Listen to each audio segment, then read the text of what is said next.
जी, आदरणीय भूपेंद्र सिंह जी, गोविंद सिंह जी, प्रियंक सिंह जी, यहां मेरे साथ उपस्थित विधायक मित्र भाई शैलेंद्र जी, अलग अलग स्थानों पर बैठे हुए मेरे सांसद साथी वीरेंद्र जी तो सामने ही दिखाई दे रहे हैं, हरिशंकर जी, बाकी सभी सांसद साथीगण, यहां भी हमारे सांसद जी राज बहादुर जी बैठे हुए हैं,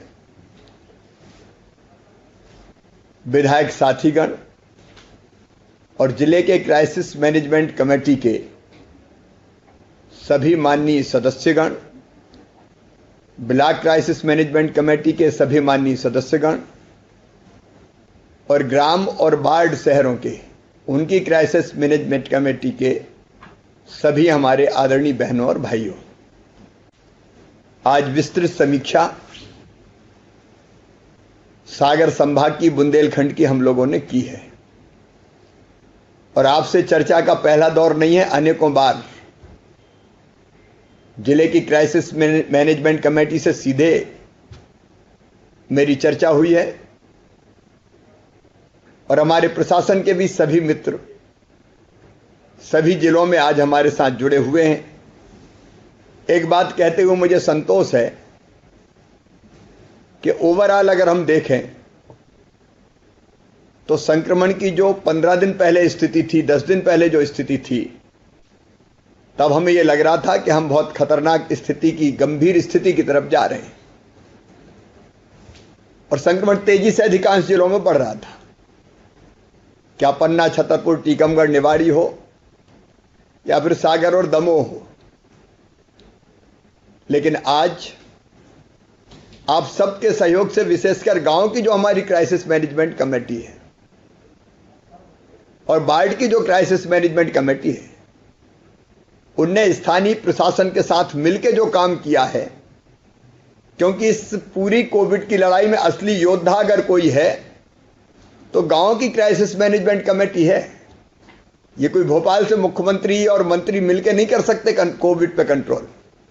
ये तो असली लड़ाई कोविड की होती है वार्ड में, शहर के और गांव में। हम जानते हैं अच्छी तरह कि कोविड अगर फैलता है तो वायरस से कम फैलता है, हमारे व्यवहार से ज्यादा फैलता है और इसलिए हम लोगों ने मिलकर तय किया, गांव गांव में हमने तय किया कि हम सख्त कर्फ्यू, जनता का कर्फ्यू, कोरोना कर्फ्यू लागू करके रहेंगे। और कई गांवों के उदाहरण हैं, उन्हें बहुत प्रभावी ढंग से कोरोना कर्फ्यू का पालन किया। गांव में कोई घुस नहीं सकता बिना अनुमति के, कोई घुसेगा तो चेक करके अंदर जाएगा। सामान लेने कितने लोग जाएंगे, कौन जाएंगे, काम के लिए अगर जाना तो कैसे जाएंगे, कौन जाएंगे, ये सब गांव की क्राइसिस मैनेजमेंट कमेटी ने तय किया। और इसलिए कई गांव हमारे ऐसे हैं जो संक्रमण के भयानक दौर में भी संक्रमित नहीं हुए, पूरे गांव को उन्होंने बचा लिया। और आगे भी जो हमने लक्ष्य रखा है मध्य प्रदेश के लिए, अपने सागर संभाग के लिए, वो लक्ष्य यही है कि 31 मई तक किसी भी कीमत पर हमको अपने बुंदेलखंड को कोरोना फ्री करना है। 31 मई हमारी टारगेट डेट है।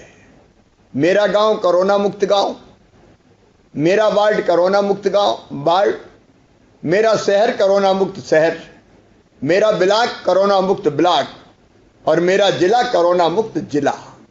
यह हमारा लक्ष्य है और हमने तय किया तो देखो कितना कम कर दिया हमने संक्रमण। इसलिए अब भी तय कर लिया तो मैं निश्चित तौर पर पूरे विश्वास से यह कहता हूं, हम पूरे तरह से कोरोना से मुक्त अपने बुंदेलखंड को कर देंगे, अपने जिले को कर देंगे। और इसलिए मेरा निवेदन है, नंबर 1, सख्ती अभी जारी रहेगी। कोई दया माया मत करना भैया। ये मत सोच लेना कि नहीं अब कम हो गया तो शादी ब्याह भी हो जाने दो, आने दो, जाने दो।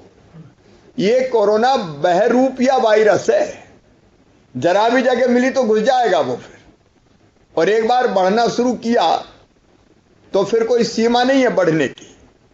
इसलिए हमारा लक्ष्य है, नियंत्रण हमने किया है पूरी तरह से कोरोना संक्रमण को समाप्त करना। इसलिए 31 तारीख तक दिल पे पत्थर रख लेना, कोई गुस्सा हो तो बाद में मना लेना, उससे माफी मांग लेना, लेकिन हम सख्ती जारी रखेंगे। और हमें और ज्यादा जरूरत इसलिए कि यूपी हमारे आसपास लगा हुआ है, इसलिए सीमा तो सील रहेगी ही।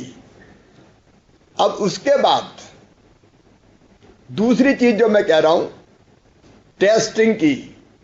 आप ये मत मानना कि अब टेस्ट करवाने की क्या जरूरत है, आ ही नहीं रहे केस। टेस्ट हमको लगातार कई महीनों तक करवाते रहना है। मैं सारे जिला कलेक्टर्स को भी कह रहा हूं, टेस्टिंग का टारगेट नहीं है, जितनी करना है जरूरी उतनी करो। ये टारगेट तो मिनिमम है कि इतने टेस्ट आपको करना ही है। आप सबसे गांव गांव में मैं निवेदन करना चाहता हूं कि अकेला टेस्ट अपने पास साधन है जिससे हम पता कर सकते हैं कि हमारे यहां संक्रमण तो नहीं है। टेस्ट नहीं हुआ तो पता ही नहीं चलेगा। और एक आदमी अगर हो गया तो वो 1 करेगा 10 को, 10 करेगा 100 को, 100 करेंगे 1000 को, फिर जैसे कहते ऐसा हो जाएगा। इसलिए टेस्ट करवाते रहना है। मैं भी अपना टेस्ट हर महीने हर हफ्ते करवा रहा हूं। नहीं है मुझ में कोई लक्षण, लेकिन मैं कहता हूं कर लो, क्योंकि दिन रात में घूमता हूं, हो सकता है कहीं से कोई वायरस आ जाए। इसलिए टेस्टिंग जारी रहेगी, उसमें सब सहयोग करना। गांव की क्राइसिस मैनेजमेंट ग्रुप से भी मैं कह रहा हूं, और वार्ड के क्राइसिस मैनेजमेंट की कमेटी से कह रहा हूं, विधायक साथियों से कह रहा हूं, सांसद मित्रों से कह रहा हूं। आप सबसे कहना है टेस्ट पे क्या हर्जा है, थोड़ी देर नाक में ही तो डालते हैं आधा मिनट के लिए, या गले में डालेंगे, क्या फर्क पड़ता है। हम ही को पता चल जाएगा कि हम पूरी तरह से नेगेटिव है। इसलिए टेस्ट जारी रहेंगे, नंबर 2। नंबर 3, किल कोरोना अभियान लगातार चलता रहेगा। सारे कलेक्टर नोट कर लें। सर्दी जुकाम बुखार खांसी कहीं भी है तो वहां तो चले गई। हॉट स्पॉट का मतलब है जहां भी पॉजिटिव केस है, जहां पॉजिटिव केस है वहां आप किल कोरोना अभियान चलाते रहो। जरा भी सर्दी जुकाम बुखार खांसी के पेशेंट मिले, तत्काल दवाई का किट दो, टेस्ट करो, और जरूरत पड़े तो होम आइसोलेशन में ले जाओ, कोविड केयर सेंटर में ले जाओ, उसकी व्यवस्था करो। घर में जगह नहीं तो कोविड केयर सेंटर में रखें। अपने यहाँ काफी अच्छे कोविड केयर सेंटर बने हैं, वो हमको किल कोरोना अभियान चलाते रहना है। वो मूल है हमारा, बाद में भी हम चलाएंगे। अनलॉक भी कर दिया तो भी हम चलाते रहेंगे कि कहीं कोई मामला तो नहीं आया। चौथी चीज है, सारे कलेक्टर्स के लिए, मेरे जनप्रतिनिधि मित्रों के लिए, मंत्री साथियों के लिए, कि हम तीसरे लहर की तैयारी करें। अब मैं तीसरे लहर के बारे में गांव में बताना चाहता हूं, कोई घबराने की जरूरत नहीं है। यह लहर फेर कुछ नहीं है, मैं मेरे अनुभव से बता रहा हूं। लहर क्या है? पहली लहर आई सितंबर में, हम पहुंचे, सबसे ज्यादा केस हमारे यहां आए एक दिन में 2750। और वो धीरे धीरे क्यों आई? प्रधानमंत्री जी ने पूरे देश में लॉकडाउन घोषित कर दिया तो सब अपने अपने घरों में चले गए। जब हम ज्यादा निकले नहीं तो ज्यादा फैला नहीं, बहुत धीरे धीरे धीरे धीरे फैलते फैलते हमारे यहीं कितने केस आए। अब इस समय जो केस आए और उस समय की केस की आप तुलना करो। उस समय अधिकतम 2750 थे, इस बार हम 13,500 पर पहुंच गए। कारण यह था कि लोग आपस में मिले जुले नहीं, तो उस तेजी से वो लहर आई नहीं। इस बार तेजी से लहर क्यों आई? औसत बुद्धि से भी हम सोच सकते हैं इसलिए आई कि हमने सब कुछ खुला छोड़ दिया था। शादी विवाह उत्सव कार्यक्रम, मिलना जुलना, मेला ठेला सब चालू हो गए। अब ये वायरस तो है भैया, ये कहीं गया थोड़ी है, ये तो घूम रहा है अभी। जैसे ही एक वायरस से संक्रमित हुआ, उसने 2 को किया, 2 ने 10 को किया, 10 ने 20 को किया, और हम लोग आराम से मस्ती के मूड में रहे कि सब कार्यक्रम मनाओ। तो फैलते फैलते वो इतना फैल गया कि अचानक उसका विस्फोट हो गया। और इसलिए तीसरी लहर यही है कि अगर हम निश्चिंत हो गए और हमने मान लिया कि गया कोरोना और फिर निकल पड़े, फिर वैसे ही कार्यक्रम होने लगे, मिलना जुलना होने लगा, भीड़ ठीड़ होने लगी, तो आप देखना तीसरी लहर को आने से कोई रोक ही नहीं सकता, वो और ताकत के साथ आ जाएगी। लेकिन अगर हम सतर्क और सावधान रहे तो हम तीसरी लहर को कैसे नियंत्रित करेंगे वो मैं आपको बताना चाहता हूं। हम धीरे धीरे 31 मई के बाद खोलना शुरू करेंगे, एक साथ नहीं खोलेंगे। और खोलने के साथ साथ हम रोज टेस्ट करेंगे। टेस्ट करने में हमको जैसे ही पता चला कि यहां पॉजिटिव आए, हम तत्काल उनको घर में कर देंगे या कोविड केयर सेंटर में ले जाएंगे। उस गांव में, उस इलाके में हम उतने क्षेत्र को माइक्रो कंटेनमेंट का मतलब यह है कि अलग थलग कर देंगे। 2 घर है, 4 घर है, हम उनको घेर देंगे कि भैया, और उनको समझा के कि भैया 2-4 घर वाले हैं तो यहीं रहे वो कोरोना, आपके जो पेशेंट है उसको हम ले जाएं कोविड केयर सेंटर में और आप सुरक्षित रहो घर पे। वहीं के वहीं हम रोक देंगे उसको। वार्ड में भी हम यही करेंगे, वार्ड में 4 घर हमको दिखे कि ये तो 4 घर अपन घेर देंगे और उसके साथ करेंगे हम कॉन्ट्रैक्ट ट्रेसिंग का मतलब अगर एक पॉजिटिव निकला तो वो कौन कौन से मिला उन सबके टेस्ट कर लेंगे। तो उससे ये होगा कि जो पॉजिटिव होंगे वो तत्काल सामने आ जाएंगे, अपन इलाज शुरू कर देंगे, तो वो अचानक बढ़ेगा नहीं, विस्फोट नहीं होगा, वो नियंत्रित रहेगा और हम दुनिया भी चला पाएंगे और कोरोना का नियंत्रण भी बना के रख पाएंगे। अब देखो इंग्लैंड अनलॉक हुआ, आज अगर आपने अखबारों में पढ़ा, अनलॉक होते ही 12% केस बढ़ गए वहां। तो सावधान नहीं रहे तो तीसरी लहर तो आनी है। अब वो लहर कितनी आई है अपन पे निर्भर है। तो हमें अपना व्यवहार संयत रखना पड़ेगा, धीरे धीरे खोलना पड़ेगा, टेस्टिंग करते रहना पड़ेगा, कंटेनमेंट एरिया बनाने पड़ेंगे, वहां लोगों को रोकना पड़ेगा और कोविड केयर सेंटर कोई नहीं मिटाएगा। जो विधायक साथियों ने भी चालू करे वो भी भैया चलाते रहना। अभी ये 1-8 साल तक बने रहेंगे, अस्थायी बने, उनको भी परमानेंट बरसात के लायक कोई व्यवस्थाएं करनी है तो कर लो। जो सरकारी बने वो भी चलेंगे, कोई नहीं मिटेगा, क्योंकि ऐसे केस अगर आए तो तत्काल अपन कोविड केयर सेंटर में ले जाएंगे, चाय नाश्ता भोजन दवाई सबका इंतजाम करेंगे। थोड़े थोड़े केस आएंगे, ठीक करके अपन घर भेज देंगे और इसलिए कोविड केयर सेंटर जारी रहेंगे। जितने भी अस्पतालों में जो वर्तमान व्यवस्था है वो सरकारी और गैर सरकारी, राम राजा की बात आई, हम अलग से बात कर लेंगे। एक बना बनाया हमको एक स्थान मिला है, हम फैसिलिटी जारी रखेंगे।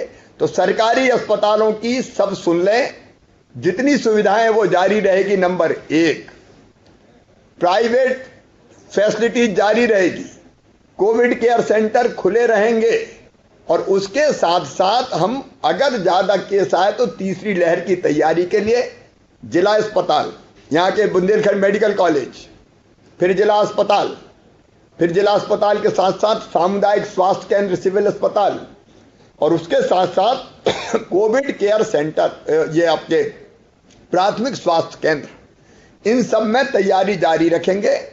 आप योजना आपने सबने बनाई है बिस्तर बढ़ाने की, आईसीयू बेड कितने बढ़ाएंगे, ऑक्सीजन बेड कितने बढ़ाएंगे, उसकी व्यवस्था आप जारी रखें। भोपाल से जो सहयोग चाहिए राज्य स्तर का वो सहयोग पूरा आपको देंगे, विशेषकर बच्चों का वार्ड बनाने के लिए उसकी व्यवस्था भी हम लोग कर रहे हैं, तो वो भी जारी रखेंगे। एक बात मैं और इसके साथ कहना चाहता हूं कि पोस्ट कोविड केयर भी होनी चाहिए। इसका मतलब जैसा एक जिले ने बताया कि जो पेशेंट घर चले गए उनको हम ये ना मान लें कि अब तो ये ठीक हो गए, हमें कुछ नहीं करना।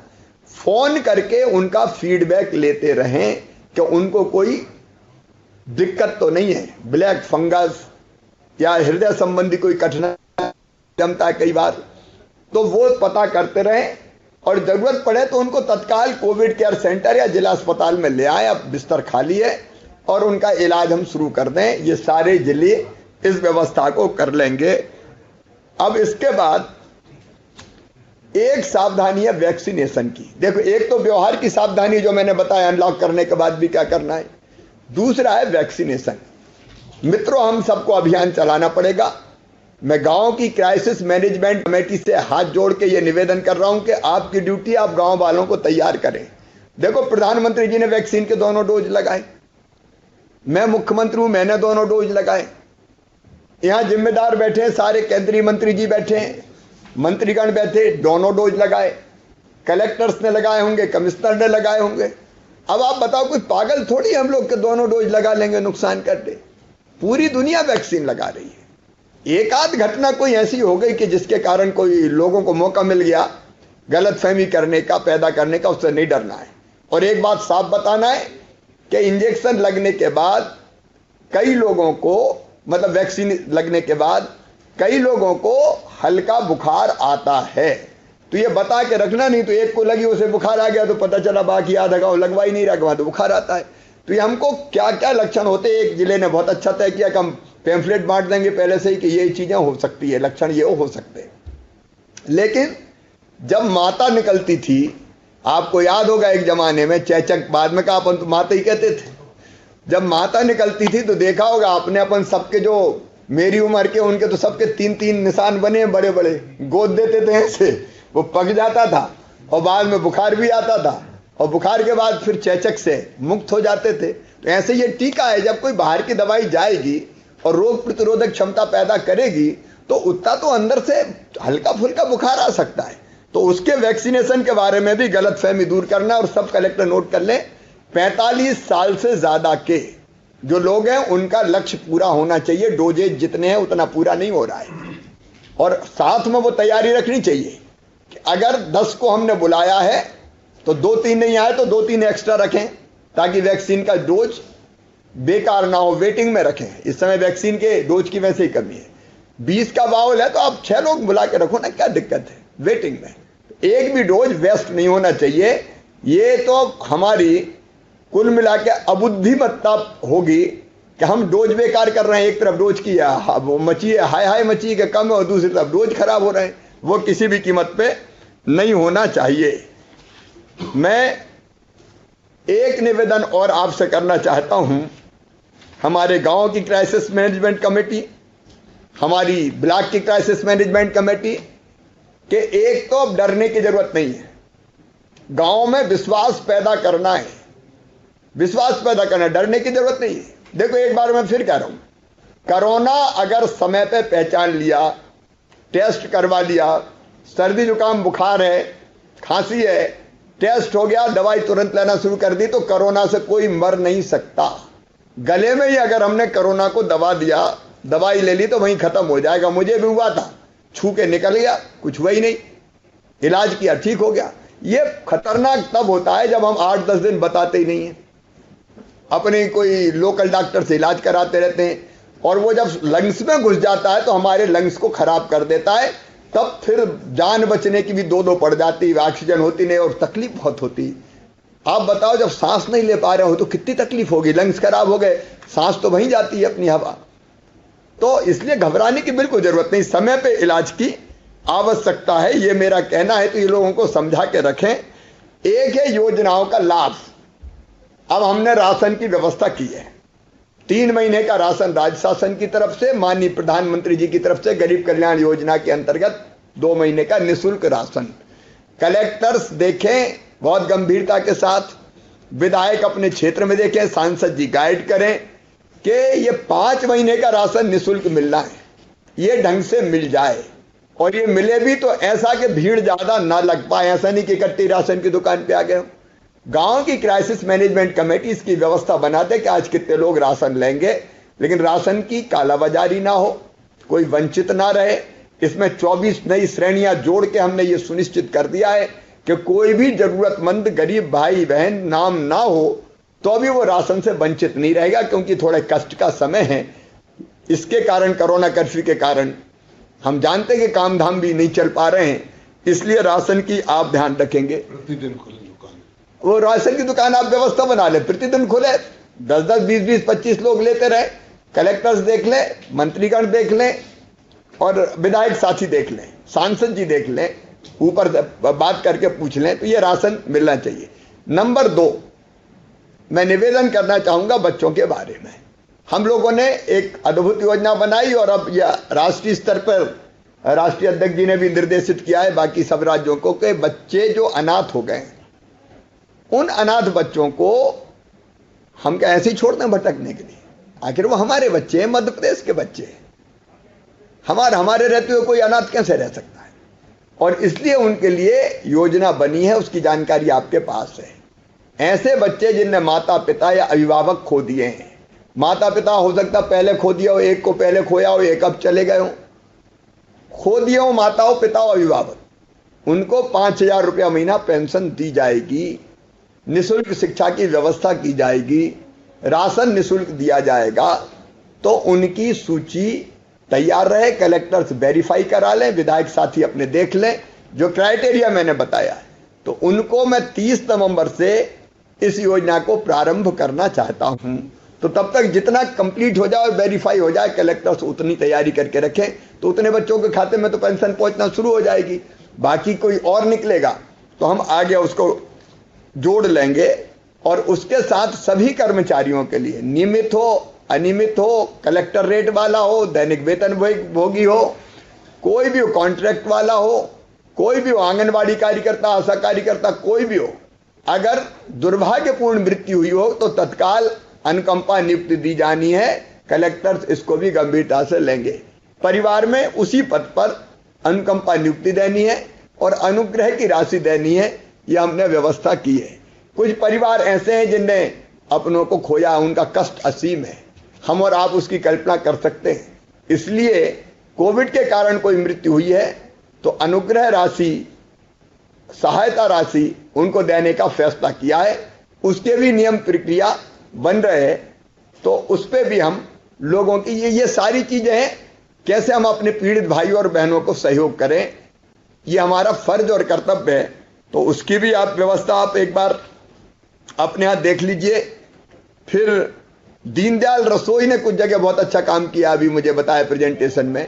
उस रसोई का काम लगातार जारी रहे। एक बात और मुझे लग रहा है, रोगी कल्याण समितियों को सशक्त करने का मौका आ गया है।